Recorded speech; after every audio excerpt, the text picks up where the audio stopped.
Hey guys, I am DM Zone. This is the Gamers Oasis. We're going to do campaign diary number 5.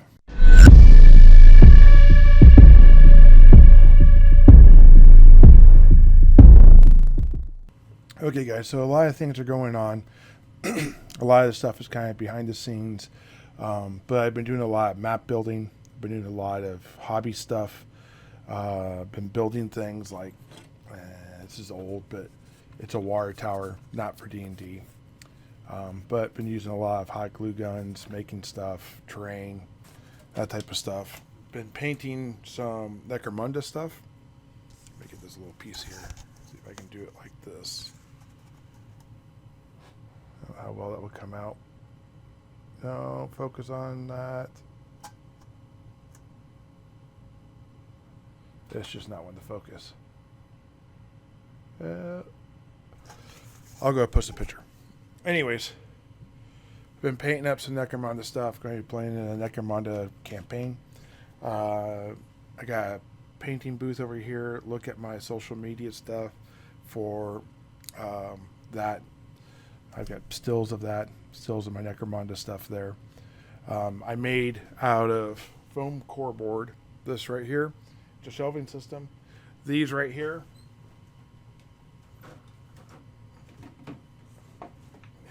Here's a mostly empty one. You can buy these. You can see it's old from like Sam's or Costco or whatever. Relatively cheap. Relatively cheap. I need to do some modifications that make it better.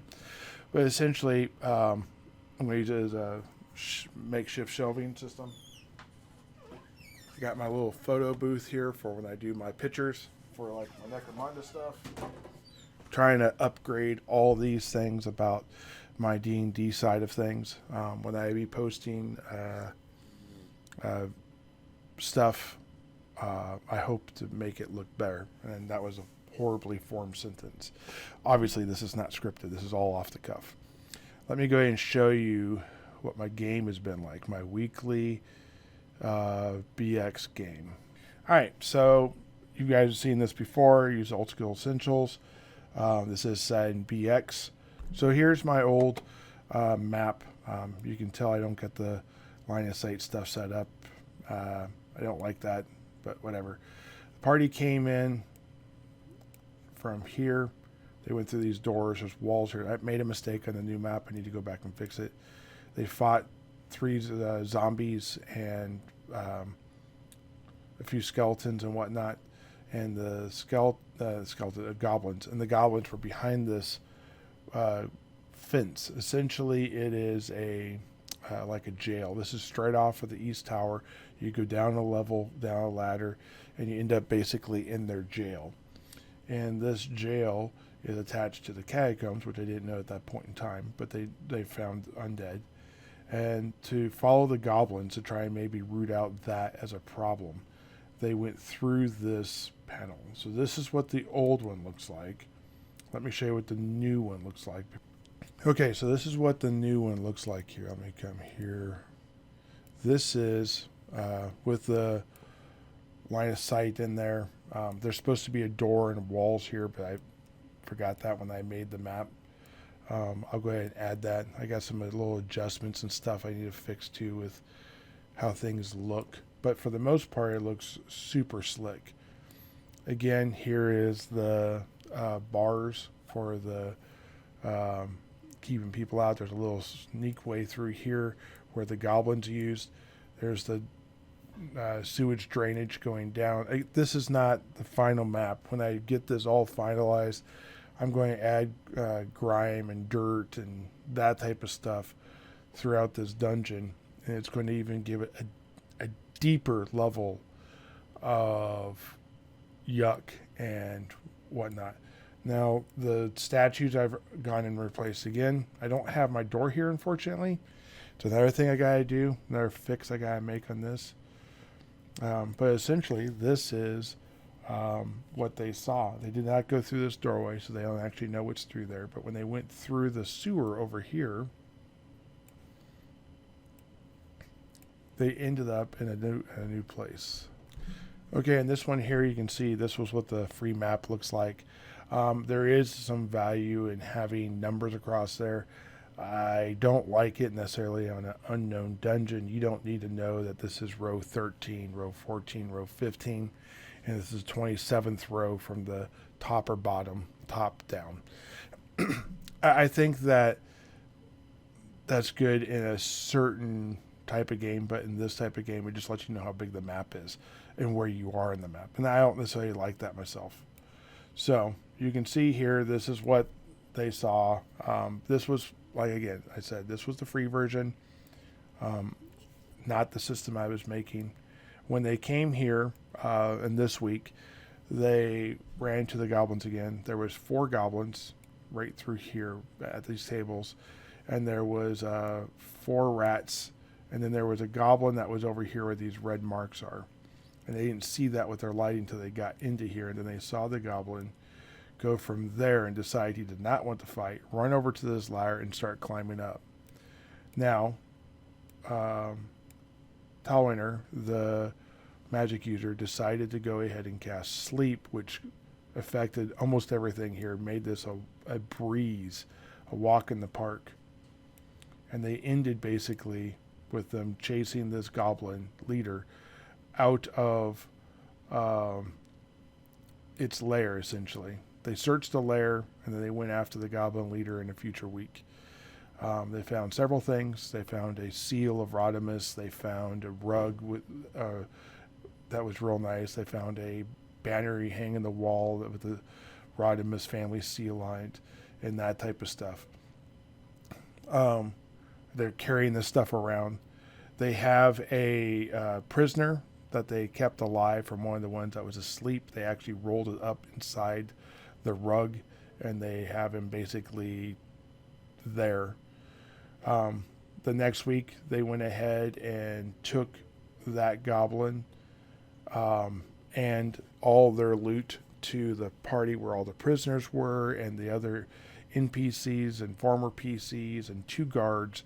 That is made into, there's like 20 people up there now, which we expected.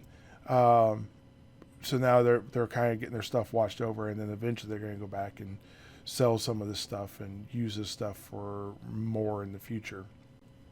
But let me go ahead and get into what we have, what happened when they came back down. So they came back down, they went back to here, they found the blood trail, they followed this up, and this takes you back to the 2nd level. Okay guys, so now you see I'm back in the 2nd level, back in this area. They don't know exactly where these tunnels go. This is when they came up, this is what they saw. They did a little bit of looking around. Pull this way a little bit so you can see. And they saw there was this tunnel and it continues on. But the blood trail went north, so they followed the blood trail. And there's no blood trail rules in D&D and BX or any of that. This is just the players thought of it. I, as a DM, went with it. As they went along, they found this statue in this alcove, and inside this statue of this alcove, within the walls itself, was crypts. There's actually 5 on each side of this. They're small, they're just embedded into the wall, very pauper style crypts with no actual box or anything of that nature. Over here, but they all had some sort of name or icon of Rodemus, like the Rodemus family crypt is where they currently are. So over here, they have this ability to kind of look around and see. They can tell there's another tunnel going on this way. It continues on that way. They come here, they find another one of these. They search this one and the first one, and they find that there is a little bit of silver and whatnot amongst them, not a terrible amount. Let me just break into this just a little bit so you can see what's going on. I have a door. I can grab it. Normally the door is like this. So when the party comes over, the party comes over, this is what they see. They don't have the ability to see through that. I come here, they can either open it themselves, or I can come here, grab this door, and then move it out of the way, and that affects their ability to see things. So when you're playing Fantasy Ground Unity, this is literally the power of it. So they came over here, they saw there was a couple more Statues, hallways that went off. Pretty crazy. They went to about here. That's about what they saw. So they assume that there's maybe in their cross section there, there's two more statues, and it goes farther north and farther south than what they've been so far. This might connect to the south tunnel, and who knows what's to the north. So this is all they've looked at in the second level. They went back down from this point. So they came back down to the third level, or the alternate entrance, whatever you want to call it. They still see it as the third level.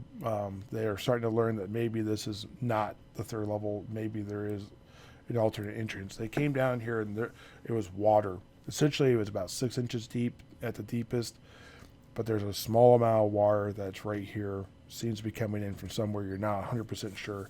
There's a cave system to the east and the west that the water seems to be either going to or coming from. They're not, again, not 100% for sure on that, but they're learning as they go. They traveled north here because that's the way the blood went. And they realized they really can't track a whole lot in this. The ground is too soft. The blood got kind of absorbed, turned over. So they had to kind of play it by ear and just look. There's another ladder going up, which probably goes to the same level they came from in a different part of what they now know to be the catacombs. They slowly made their way. Now this week we didn't have as much time to play. We had about an hour and a half, so we didn't get very far. But it was a pretty interesting thing, and we're still got new players. So some of the players have only been there for like week 2, but we get to week 3 here in a second for those players. They get here, they see there's a pile of rocks. So they start, and there's some sort of light coming from the east that's bouncing off this wall. And they had Darla, the new thief, Darla was one of the original NPCs, but now is a PC, and same character, just a new player. The person really likes Darla. She's also a female. So she douses her light and then moves forward. She made her hide check and move silent check, whatever you want to call it, to get right here. Now I know there's nothing there blocking her, so technically if the rats were to look that way, they would see her. But, okay, so part of the thief ability is to be able to hide and be able to move and that type of stuff. And it wasn't like she hid here. She hid back there and snuck up. So really it was more of a move silent at this point in time to get to this place. But moving on, you can see here that that there's what looks like not just a rock pile. She was able to determine, even with her light basically smothered, that there were eyes and there were rats and that type of stuff. She could hear them and that type of stuff. So she wisely decided to retreat. And she came back here. They threw a thing of oil over there and then lit it. Let me go ahead and show you why that is the way that is. Let me come here. You can look into a little of the graphics of the... Come on. Right here. Now if I go and remove her torch, you can see right there is a glow. And there's an actual light source with an orange light. If I come here and I go to token light, or add light or whatever.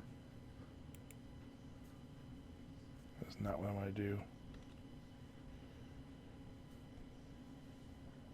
Come here to pointer.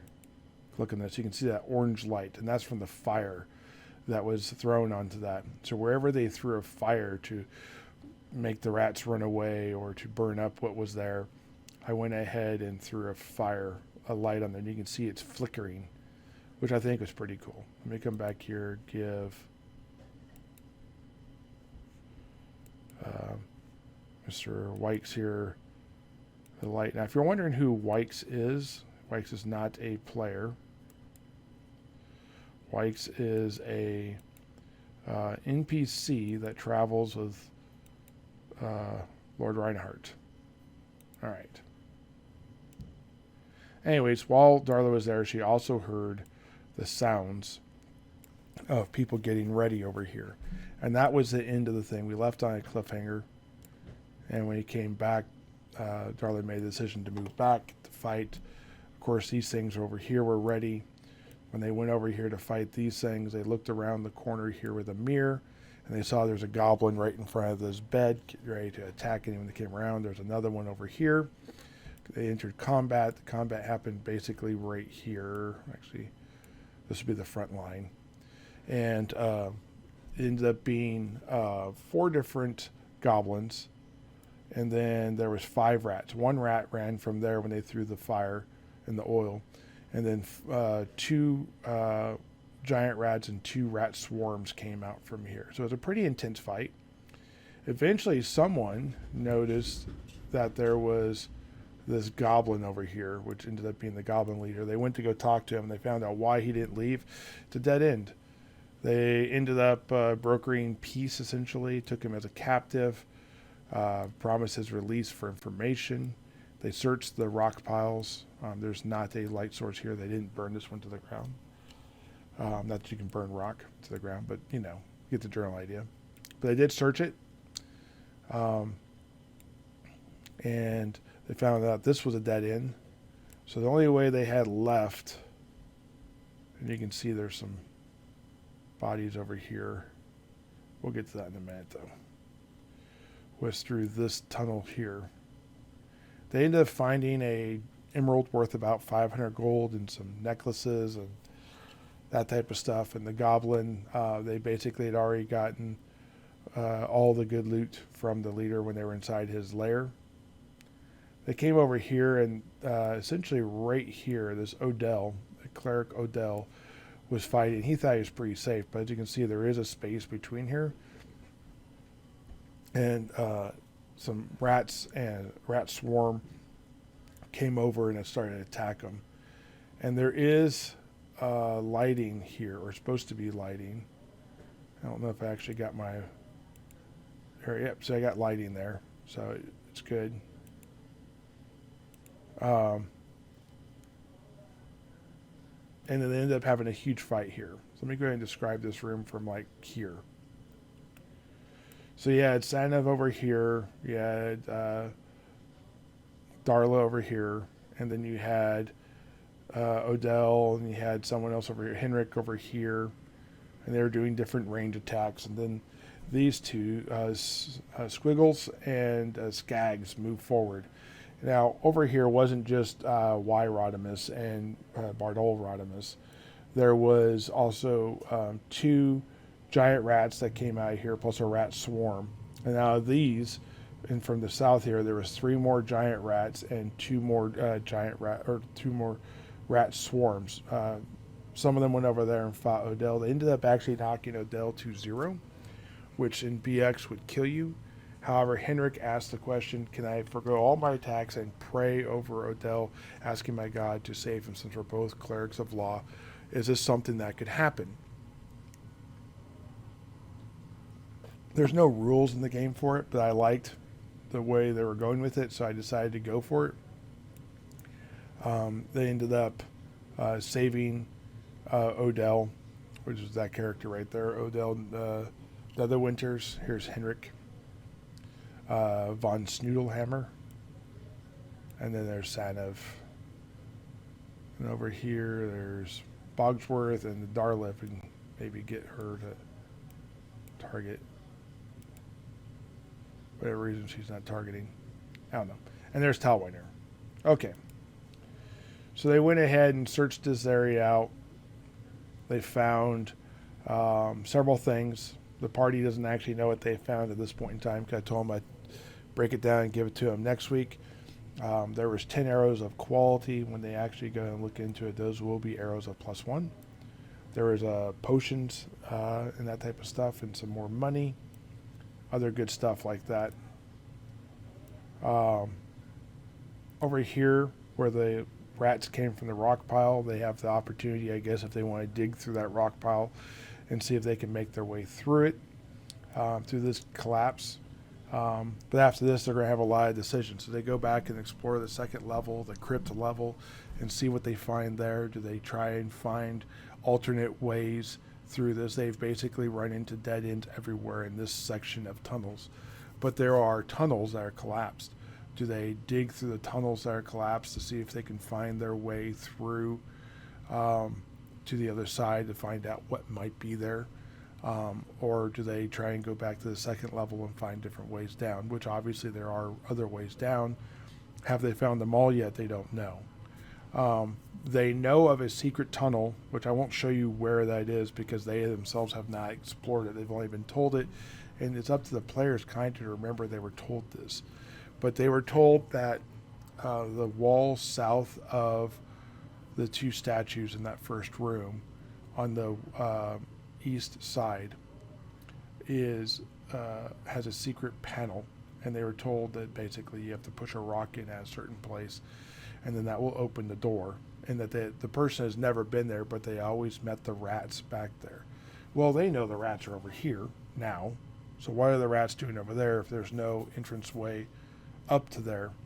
Now that second entrance they found going up probably doesn't go to anywhere on that side, because if you were thinking about the map logically, it was straight north of the last one, so it's probably right there in that crypt maze portion, if you can imagine, and not way off over here to the east or whatever, like the map would suggest if you look at the second level map. So now they have to figure that out. And then now what do? They have two were-rats that are currently unconscious and handcuffed. And they have to, I guess, decide how they're going to navigate that. What are they going to do? They found a way to stop their regeneration, essentially burn them. It prevents them from regrowing. So they could continue to leave them rendered weak or basically at zero while their wounds slowly heal, or they will have to find some way to contain them. Now, they don't know if they've thought about the fact they could just shape change into a rat and the manacles will drop off, but that is legitimately a thing.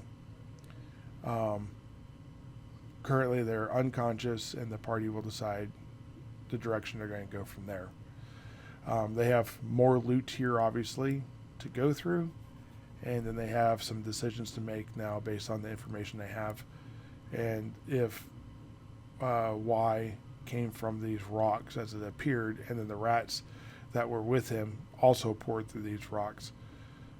Maybe they really need to go look what's on the other side of these rocks, because that could be interesting. Anyways, no spoilers.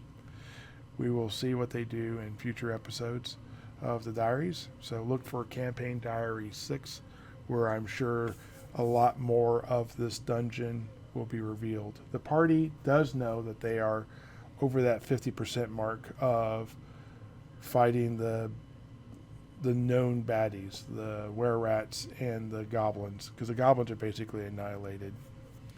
But there are certainly some were-rats, and they're going to have to navigate that. And we'll just go from there. Anyways, guys, if you got any value to this, go ahead and hit that like button. If you want to continue following the story, hit the subscribe button. Hope you guys enjoy it. Thank you. Have a great day, and I look forward to talking to you guys in the future.